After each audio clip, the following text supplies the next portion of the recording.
शहीद शिरोमणि चंद्रशेखर आजाद के बलिदान दिवस के अवसर पर हिंद मजदूर किसान समिति के सैकड़ों मजदूर और किसान चौधरी चरण सिंह पाक कमिश्नरी चौराहा मेरठ में एकत्रित हुए।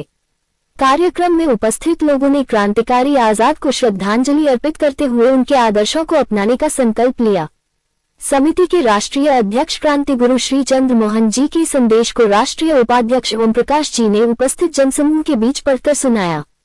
अपने संबोधन में उन्होंने कहा कि क्रांतिकारी हमारे लिए माता पिता से भी बढ़कर हैं, क्योंकि देश की स्वतंत्रता और सम्मान के लिए उन्होंने असहनीय कष्ट और यातनाएं झेली हैं। ऐसे महान बलिदानियों के प्रति जागरूक रहना और उनके सपनों को साकार करने के लिए कार्य करना प्रत्येक नागरिक का दायित्व है। वक्ताओं ने कहा कि क्रांतिकारी जाति व्यवस्था और नशे के कट्टर विरोधी थे। उनका सपना एक ऐसा भारत था जो जाति रहित, नशा मुक्त और पूर्णतः स्वतंत्र हो। उन्होंने इस बात पर जोर दिया कि देश में शिक्षा और स्वास्थ्य सभी के लिए समान रूप से उपलब्ध और निःशुल्क होने चाहिए, क्योंकि ये प्रत्येक नागरिक का मौलिक अधिकार है। सभा में वक्ताओं ने कहा कि यदि आज भी समाज में जाति व्यवस्था और नशे जैसी बुराइयां मौजूद हैं, तो ये शहीदों के बलिदान का अपमान है। इसलिए सबसे पहले स्वयं को जाति और नशा मुक्त बनाना होगा और समाज में जागरूकता फैलानी होगी।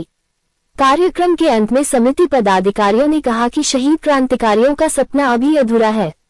इसे पूरा करने के लिए समिति के लाखों मजदूर और किसान देश को जाति रहित, एकजुट और नशा मुक्त बनाने तथा शिक्षा स्वास्थ्य को समान और निःशुल्क कराने के लिए निरंतर संघर्ष कर रहे हैं।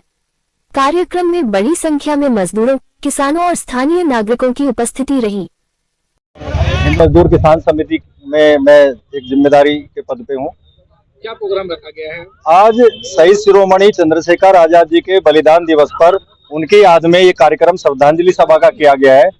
उन्होंने देश को आजाद कराने के लिए अपने प्राणों की आहुति दी, अपनी इच्छाओं का त्याग किया, अपना एक सर्वोच्च बलिदान दे करके उन्होंने हमें आजादी दी। आज उनको श्रद्धांजलि सभा देने के लिए हमने ये कार्यक्रम रखा हुआ है। और क्या क्या विचारधारा है आप लोगों को? विचारधारा ये क्रांतिकारियों का सपना था देश को आजाद कराना, उन्होंने देश को आजाद करा दिया, यानी कि स्वराज वो दिला करके चले गए। अब हम देश में स्वराज की स्थापना चाहते हैं कि हमारे देश में स्वराज की स्थापना हो, एक ऐसा स्थापना जहां प्रत्येक मनुष्य को आदर, अधिकार, अवसर मिले, देश में पढ़ाई दवाई एक समान फ्री हो और जाति रहित समाज हो, नशा मुक्त समाज हो। ये हमारा मूल उद्देश्य है।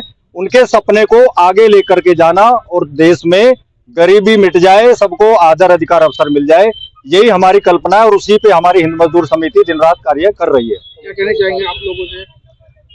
हम अपने देश को, अपने देशवासियों को, सबको एकजुट करना चाहते हैं ताकि हम मजबूती के साथ इस सनातन को आगे लेकर के जाएं और क्रांतिकारियों के सपने को हम पूरा कर सकें। ये हमारी सोच है।